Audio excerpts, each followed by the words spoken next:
ಅತಿ ಮುಖ್ಯವಾಗಿ ದರ್ಶನ್ ಪ್ರಕರಣದಲ್ಲಿ ಈಗ ಒಂದು ಪ್ರಶ್ನೆ ಕಾಡುತ್ತೆ.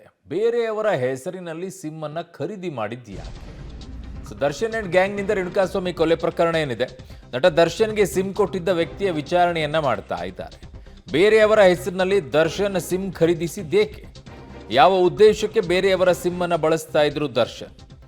ಸಿಮ್ ಖರೀದಿಸುವಾಗ ಆ ವ್ಯಕ್ತಿಗೆ ದರ್ಶನ್ ಹೇಳಿದ್ದ ಕಾರಣ ಏನು? ಸಿಮ್ ಕೊಟ್ಟಿದ್ದ ವ್ಯಕ್ತಿಗೆ ಕಾಮಾಕ್ಷಿಪಾಳ್ಯ ಪೊಲೀಸರು ಸರಣಿ ಪ್ರಶ್ನೆಗಳನ್ನ ಕೇಳಿ ಉತ್ತರವನ್ನ ಪಡೆದುಕೊಳ್ಳುತ್ತಾ ಇದ್ದಾರೆ. ವಿಚಾರಣೆಯನ್ನ ಸುದೀರ್ಘವಾಗಿ ಮಾಡಿದ್ದಾರೆ. ಯಾರು ನಟ ದರ್ಶನ್ಗೆ ಸಿಮ್ ಅನ್ನ ಕೊಟ್ಟಿದ್ರೋ ಆ ವ್ಯಕ್ತಿಯ ವಿಚಾರಣೆಯನ್ನ ಈಗ ಮಾಡಿದ್ದಾರೆ. ಯಾವ ಉದ್ದೇಶಕ್ಕೋಸ್ಕರ ಕೊಟ್ಟರು, ಏನು, ದರ್ಶನ್ ಅವರು ಏನು ಕಾರಣ ಹೇಳಿಬಿಟ್ಟು ಇದನ್ನ ಪಡ್ಕೊಂಡಿದ್ರು, ಇವೆಲ್ಲವೂ ಕೂಡ ಅತಿ ಮುಖ್ಯವಾಗತ್ತೆ. ಹಾಗಾಗಿ ಅವರ ವಿಚಾರಣೆಯನ್ನು ಕೂಡ ಮಾಡಿದ್ದಾರೆ. ಅದರಲ್ಲಿ ಏನು ಹೇಳ್ತಾರೆ ಅನ್ನುವಂಥದ್ದು ಅತಿ ಮುಖ್ಯ. ಈಗ ಅದೆಲ್ಲವನ್ನು ಕೂಡ ನೋಡಬೇಕಾಗಿದೆ. ಸದ್ಯಕ್ಕೆ ಈಗ ಸಿಮ್ ಅನ್ನು ಕೊಟ್ಟಂಥ ವ್ಯಕ್ತಿಯ ವಿಚಾರಣೆಯನ್ನು ಕಾಮಾಕ್ಷಿಪಾಳ್ಯ ಪೊಲೀಸರು ಮಾಡಿದ್ದಾರೆ. ಈ ಪ್ರಕರಣದಲ್ಲಿ ಮತ್ತೊಂದು ಸಂಕಷ್ಟ ದರ್ಶನ್ಗೆ ಏನಾಗುತ್ತೆ ಅನ್ನೋದಾದರೆ, 164 ಅಡಿಯಲ್ಲಿ ಸಾಕ್ಷಿದಾರರ ಹೇಳಿಕೆಯನ್ನು ಪಡ್ಕೊಂಡಿದ್ದಾರೆ. ಬೆದರಿಕೆ ವಿಚಾರ ಬೆಳಕಿಗೆ ಬರ್ತಾ ಇದ್ದಂತೆ ಪೊಲೀಸರು ಅಲರ್ಟ್ ಆಗಿದ್ದಾರೆ. ಕಾರಣ, ಜೈಲಿನಿಂದಲೇ ಬೆದರಿಕೆ ಹಾಕಿದ್ರಂತೆ. ಮತ್ತೆ 8 ಪ್ರಮುಖ ಸಾಕ್ಷಿದಾರರಿಂದ ಈಗ ಹೇಳಿಕೆಯನ್ನು ದಾಖಲು ಮಾಡಿಕೊಂಡಿದ್ದಾರೆ. ನ್ಯಾಯಾಧೀಶರ ಮುಂದೆ 164 ಅಡಿಯಲ್ಲಿ ಹೇಳಿಕೆಯನ್ನು ದಾಖಲಿಸಲು ಸಿದ್ಧತೆಯನ್ನು ಮಾಡಿಕೊಂಡಿದ್ದಾರೆ. ಈಗಾಗಲೇ 18 ಸಾಕ್ಷಿಗಳನ್ನು, ಹೇಳಿಕೆಗಳನ್ನು ನ್ಯಾಯಾಧೀಶರ ಮುಂದೆ ಸಲ್ಲಿಕೆಯನ್ನು ಮಾಡಿದ್ದಾರೆ. ಪೊಲೀಸರ ಮುಂದೆ ಕೊಟ್ಟಂಥ ಹೇಳಿಕೆಯನ್ನು ಬದಲಾವಣೆ ಮಾಡ್ಕೊಳ್ಬಹುದು ಅವರು.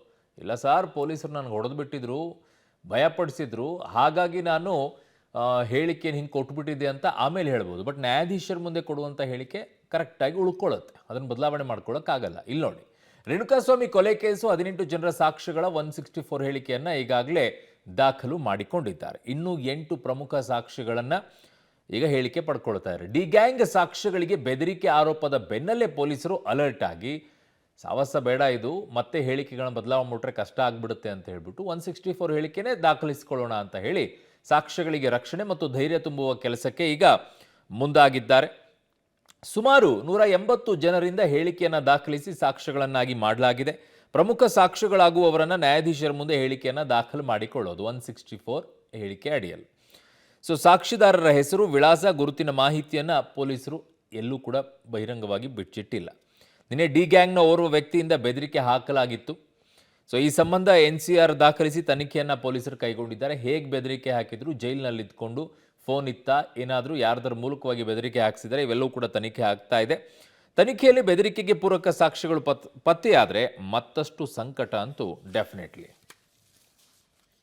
ನನ್ನ ಸಹೋದ್ಯೋಗಿ ಈಗ ಕ್ರೈಮ್ ಬ್ಯೂರೋಯಿಂದ ಉಮೇಶ್ ನನ್ನ ಸಂಪರ್ಕಕ್ಕೆ ಸಿಗ್ತಾ ಇದ್ರು. ಉಮೇಶ್, ಒಂದು ಕಡೆಗೆ ಜೈಲಿನಲ್ಲಿ ಇದ್ದುಕೊಂಡೇ ಸಾಕ್ಷಿಗಳಿಗೆ ಬೆದರಿಕೆ ಹಾಕಿರುವಂಥದ್ದು, ಅದು ಹೇಗೆ ಹಾಕಿದ್ರು, ಯಾವ ರೀತಿಯಾಗಿ ಹಾಕಿದ್ರು ಅನ್ನುವಂಥದ್ದು ಒಂದು ಕಡೆಗೆ ಪ್ರಶ್ನೆ ಸಹಜವಾಗಿ ನಮ್ಮನ್ನ ಕಾಡುತ್ತೆ. ಇದಕ್ಕೆ ಪೊಲೀಸರು ಯಾವ ರೀತಿಯಾಗಿ ಅಲರ್ಟ್ ಆಗಿದ್ದಾರೆ, ಮತ್ತೆ ಈ ಬೆದರಿಕೆ ಹಾಕುವಂತ ಪ್ರಯತ್ನ ಹೇಗೆ ಆಯಿತು, ಅದಕ್ಕೆ ಮೂಲ ಏನು, ಯಾರ್ದರ ಮೂಲಕವಾಗಿ ಹಾಕ್ಸಿದ್ರಾ, ಅವ್ರ ಸಂಪರ್ಕ ಹೇಗಾಯಿತು, ಇದೆಲ್ಲದರ ಬಗ್ಗೆ ಏನು ಹೇಳ್ತಾ ಇದ್ದಾರೆ ಪೊಲೀಸರು?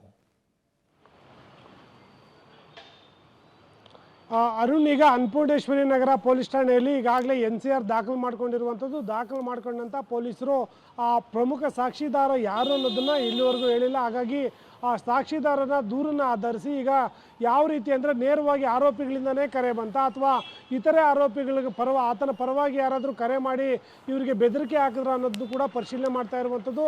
ತನಿಖಾ ದೃಷ್ಟಿಯಿಂದ ಆತ ಯಾರು ಅಂದರೆ, ಪ್ರಮುಖ ಸಾಕ್ಷ್ಯದಾರ ಯಾರು ಅನ್ನೋದ್ರ ಬಗ್ಗೆ ಪೊಲೀಸರು ಅವರ ಬಾಯಿ ಬಿಡ್ತಾ ಇಲ್ಲ. ಆದರೆ ತನಿಖೆ ಮಾತ್ರ ನಡೀತಾ ಇದೆ. ಈ ತನಿಖೆಯಲ್ಲಿ ಈಗ ಪ್ರಮುಖವಾಗಿ ಫೋನಲ್ಲಿ ಏನು ಧಮಕಿ ಹಾಕಿದರೆ ಆ ಫೋನ್ ನಂಬರ್ ಪಡಿತಾರೆ.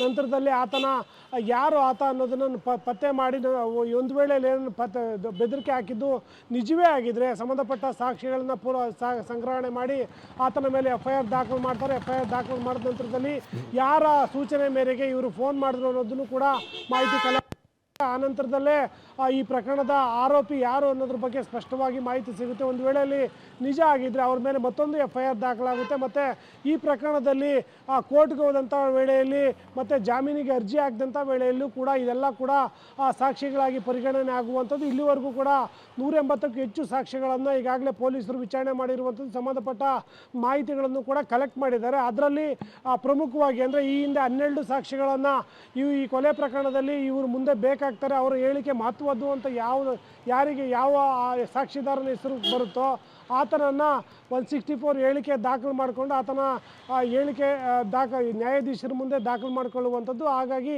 ಇಲ್ಲಿವರೆಗೂ ಕೂಡ ಸುಮಾರು 19 ಸಾಕ್ಷಿದಾರರನ್ನ 164 ಹೇಳಿಕೆ ದಾಖಲು ಮಾಡ್ಕೊಂಡಿರೋ ಬಗ್ಗೆ ಈಗ ಮಾಹಿತಿಗಳು ಸಿಗ್ತಾ ಇರುವಂಥದ್ದು. ಮತ್ತೆ ಮತ್ತೊಂದು ಕಡೆ ಈ ಬೆದರಿಕೆ ಕರೆ ಏನು ಬಂದಿದೆ, ಆ ಬೆದರಿಕೆ ಕರೆ ಸಂಬಂಧಪಟ್ಟಾಗೂ ಕೂಡ ತನಿಖೆ ಮಾಡ್ತಾ ಇರುವಂಥದ್ದು. ಅರುಣ್. ಓಕೆ ಉಮೇಶ್, ನಿಮ್ಮೆಲ್ಲ ಮಾಹಿತಿಗೆ ಧನ್ಯವಾದಗಳು.